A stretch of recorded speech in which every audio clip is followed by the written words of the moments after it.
porque tu faz aí uns milagres, né? Alguns dizem até que tu é João Batista, porque tu prega assim com autoridade. Mas há quem não sabe quem tu é e diz que tu é algum profeta. Aí, muito bem, vocês estão sabendo aí das conversas, né? De que todo mundo diz que eu sou. Mas vocês, quem é que vocês dizem que eu sou? Aí, Pedro, empolgado, usado pelo Espírito Santo, ele vai dizer assim: tu és o Cristo, o Filho do Deus vivo. Aí quem sabe, irmão, todo mundo, de repente um discípulo olhou para o outro, e a diz assim: rapaz, o cara está inspirado, né? Está cheio do Espírito Santo. Aí sabe o que Jesus fala? Ei, Pedro, não foi a carne e nem o sangue que te revelou. Sabe o que ele está dizendo? Não foi a tua inteligência, não foi a tua capacidade, não foi o teu entendimento, não foi a tua experiência que te fez falar isso, mas foi o meu Pai que te revelou que eu sou o Cristo. Aleluia. Ele diz assim: olha, Pedro, tu és Pedro. E aqui tem uma jogadilha de palavras, porque ele diz: tu és Pedro, tu és pedra pequena, Petros, pedregulho, pedaço de pedra, faísca de pedra. E aí a Igreja Católica usa esse texto para dizer que a igreja está edificada em Pedro, mas no grego não é isso, porque ele diz assim: olha, tu és Pedro, tu és uma fagulha de pedra. Aí ele para assim: mas sobre esta pedra, se referindo a ele, edificarei a minha igreja, e as portas do inferno não prevalecerão contra ela. Então a igreja não está edificada em Pedro, a igreja está edificada em Cristo. Quando nós lemos o próprio Pedro escrevendo, Pedro vai dizer que Cristo é a pedra angular, a pedra principal, a pedra que os edificadores rejeitaram, mas para Deus eleita e preciosa. Então Cristo, irmão, é esta pedra, a pedra fundamental, a pedra que escândalo, como dizem Atos dos Apóstolos, que o povo não compreendeu, mas que Deus a elegeu como sendo a sua pedra principal. Então o fundamento da igreja é Cristo. Ele é a rocha no qual a igreja está edificada. O senhor lembra daquele sonho que Nabucodonosor teve? Ele viu uma estátua que a cabeça era de ouro, e aí cobre, bronze, vai-se embora, não lembro muito meus materiais agora, mas ele disse que a estátua estava lá, e de repente veio o que, irmão? Uma pedra, cortada com quem tira com uma mão. A pedra veio, acaba com a estátua, e ela vai crescendo até que tome toda a proporção da terra. Aquela pedra é a figura de Cristo, que é a pedra para com Deus principal, que é a pedra pelo qual a igreja está edificada. Então nós não estamos edificados nos apóstolos, nós não estamos edificados no evangelista. Pobre de vocês, se vocês estivessem edificados em mim, viu? Mas nós estamos edificados em Cristo, o Filho unigênito de Deus. Bendito seja o santo nome do Senhor. Então aqui nesse texto, primeiro, nós temos que o fundamento é Cristo. Ele diz assim: olha, tu és pedra, tu és fagulho de pedra. Aí ele tira Pedro de cena e diz: mas sobre esta pedra, que é ele mesmo, ele diz: eu edificarei a minha igreja. Então, edificarei a minha igreja, nós temos duas informações. A primeira é que Cristo não é só a pedra, Cristo também é quem edifica a igreja. É Ele que zela para que a igreja continue andando. Porque, irmãos, se não fosse Cristo, a obra de Deus já havia se acabado. Porque o tanto que nós somos ruins, o tanto que nós somos falhos, o quanto a gente diz que vai mudar e não muda, o quanto a gente diz que vai ser diferente e faz igual, a obra já tinha se acabado. Mas como é Cristo que edifica, mesmo na nossa fraqueza, Ele nos auxilia pelo Espírito Santo para continuarmos fazendo a sua obra e pregando a sua palavra. Ele diz: olha, eu edificarei. E ele disse: a igreja de quem, irmãos? A minha? A igreja, irmão, ela tem um dono. E às vezes nós pensamos que não, porque a gente vive como se a igreja não tivesse um dono, mas ela tem dono. E o dono dela é fogo consumidor. Viu? João vai dizer assim: olha, eu vi o dono da igreja, e eu vou contar para vocês. Os olhos dele são como chama de fogo. Eu olhei para a face dele e não era assim como se fosse assim uma sombra, não. É como se fosse o sol brilhando na sua força. Ele dizia: a roupa dele não é assim manchada, não. É branca, resplandecente como a lã. O sapato dele assim não é meio enlameado, não. É como um latão reluzente, refinado em uma fornalha. Irmãos, este é o dono da igreja. E só para você saber, o dono da igreja tem a igreja na palma da mão, assim como também os líderes que estão sobre ela. Apocalipse capítulo 1 diz assim: ei, Fala ao pastor da igreja que se ele não ajeitar, eu vou tirar o cartiçal dele, eu vou tirar a autoridade dele. Irmão, quem cuida da igreja é Deus. Quem cuida da liderança da igreja é Deus. Às vezes nós caímos no erro de falar mal do líder, de falar mal do pastor. Diz que, irmãos, quem cuida do pastor da igreja é o dono da igreja. É ele que põe, é ele que tira. Então, às vezes, irmão, Deus vai mandar um líder para tratar vocês. E às vezes Deus vai mandar vocês para tratar o líder. E às vezes está todo mundo no tratamento de Jeová. É Jesus aprumando e alinhando, porque a obra é dele e tudo que ele faz é para o melhor do reino de Deus. Aleluia. Então, irmãos, ele é o edificador, ele é o dono da obra. E ele disse: a porta do inferno. Que texto interessante. Porque às vezes a gente pensa, sabe o quê? Que a igreja vai ficar tão abençoada que quando o inferno vir, ele não vai conseguir entrar. Né? Ele até prega: irmão, o inferno não vai te alcançar, o diabo não vai te destruir. Mas não é isso que o texto diz. O texto está dizendo, irmão, que a igreja está tão edificada em Deus que ela vai em direção ao inferno. Vai arrancar as almas de dentro do inferno, e as portas do inferno não vão resistir à graça e à autoridade que está sobre a vida da igreja. Então não é a igreja aqui segurando as portas ali para o inimigo não entrar, não. É a igreja avançando e o inimigo não tendo o poder de resistir à graça e à autoridade de Deus sobre a vida da igreja, amém? Então Cristo, ele é o fundamento, o edificador, o dono, e as portas do inferno não podem prevalecer contra a igreja de Deus. Você pode glorificar a Deus nesta noite? Aleluia. Esse foi o texto que nós lemos. O que é a igreja, irmãos? Em primeiro lugar, a igreja é o templo. É usual, nós fazemos distinção entre igreja e templo, mas nós costumamos dizer: hoje eu vou para a igreja, não é? Hoje eu vou para a igreja. Igreja templo. Abra sua Bíblia, por favor. 1 Timóteo 3,15. Eu quero ler com você esse texto. Primeira definição de igreja é templo. 1 Timóteo 3,15.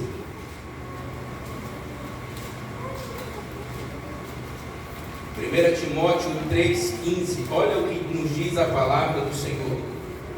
Mas se tardar, para que saibais como convém andar na casa de Deus, que é a igreja do Deus, que é a igreja do Deus, a coluna e a firmeza da verdade. Então ele diz aqui, irmãos, para nós que a igreja, ela é a casa de Deus. Então a igreja, ela é a casa de Deus. E com todo respeito aos meus irmãos, a casa de Deus não é a nossa casa. Às vezes nós cometemos até um erro, se não, você pode ficar à vontade, a casa é de você. Não, a casa, ela é de Deus. E o nosso Deus, irmãos, é um Deus zeloso.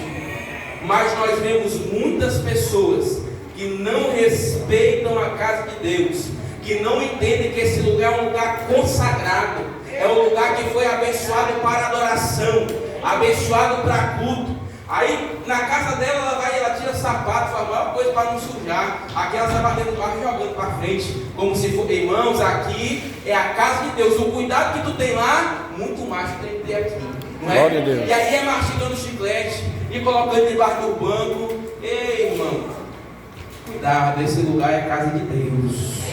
Esse lugar não é a habitação do Senhor, é o templo consagrado para a operação de Deus. Tenha respeito pelas coisas do Senhor. Eu ainda novo na fé, chamaram assim: Fábio, bora tirar a coxina. Eu tirei, ajudei, né? E eu assim, caiu a coxina. Aí eu comecei a juntar a coxina assim com os pés, sem maldade nenhuma, né? Normal de gente que não tem o que fazer. Aí a líder olhou para mim e disse: meu filho, essa coxina, ela é consagrada. Opa! Ei, irmãos, eu achei assim bem exagerado, não é? Mas nós, irmão, muitas vezes não estamos fazendo conta daquilo que é sagrado, daquilo que não é. Nós estamos vivendo como se fosse a mesma coisa, e como se Deus, irmão, não zelasse pelas suas coisas, não é? Então, muito cuidado, irmão, este lugar é casa de Deus. Eu coloquei aqui também, irmãos, que tem gente que oferta as coisas para Deus e pensa que ainda são suas. Você já viu isso? E na igreja, aqui não, graças a Deus, aqui, né? Todo mundo já foi regenerado. Mas o cara pega, dá um copo para a igreja, vocês copam que foi que dei. Opa! Aqui não tem não. Se tiver, ele vai transformar esse copo aqui foi o que dei. Não, o diácono Gerson não bebe no copo que eu dei não. O quê? Israel? Irmãos, é seu ainda, irmão, esse copo? Irmãos, outro dia o cabo pegou e deu uma palmeira para a igreja. Bonita a palmeira, era filhote ainda. A palmeira cresceu, ele disse, que palmeira bonita, eu vou levar para casa. Irmãos, sabe o que aconteceu com a palmeira? Secou, não ficou uma folha verde. Irmãos, aquilo que você dá para Deus é de Deus. O dirigente pode tocar fogo, o problema é dele, mas o que você deu para Deus, na casa de Deus, no altar de Deus, pertence a Deus.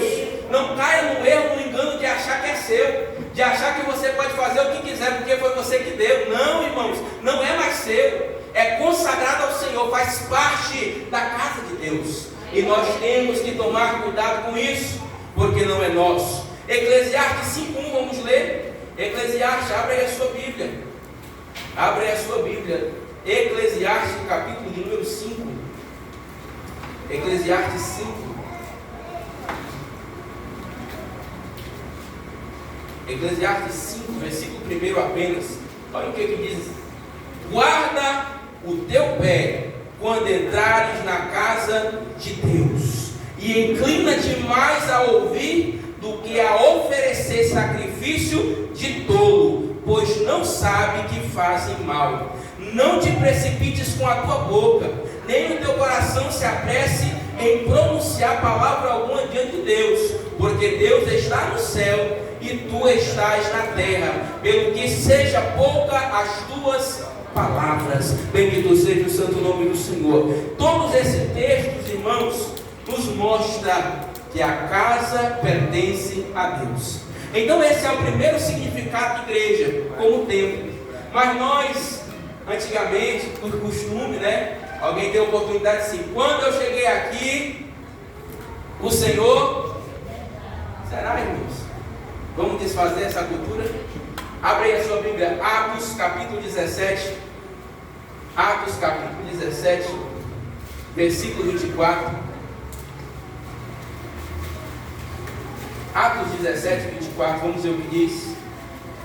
Diz assim: o Deus que fez o mundo e tudo que nele há, sendo o Senhor do céu e da terra, não habita em templos feitos por mão de homens. Olha que interessante.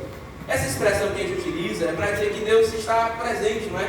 Mas na verdade, Deus ele vai contigo e Deus ele volta contigo, porque Deus habita em você. Ele não está aqui nas paredes. Ou será que quando a gente vai para casa ele fica aqui balançando uma cadeira? Até domingo, meus irmãos, estou aqui aguardando vocês. Logicamente que não, irmãos. Ele habita em nós. João 14. Eu vou ao Pai, vos enviarei outro Consolador. O mundo não conhece, mas vós conheceis, porque Ele habitará dentro de vocês. E Ele habita em nós. O Espírito Santo, Ele habita em nós. Eu pensei que você fosse adorar a Deus por esta verdade eterna. O Espírito Santo, Ele habita em nós. Então, irmãos, não que seja assim exageradamente errado, mas dá para corrigir, não é? Dizer que o Senhor já estava porque chegou conosco, né? Ele vai na frente, então dá até para quebrar um galho dos irmãos que se expressam desta maneira. Vamos lá? Vamos seguir. A igreja, ela pode ser local ou ela pode ser universal. E aqui eu não estou falando da universal do reino de Deus não, viu? A igreja local é nós somos a igreja.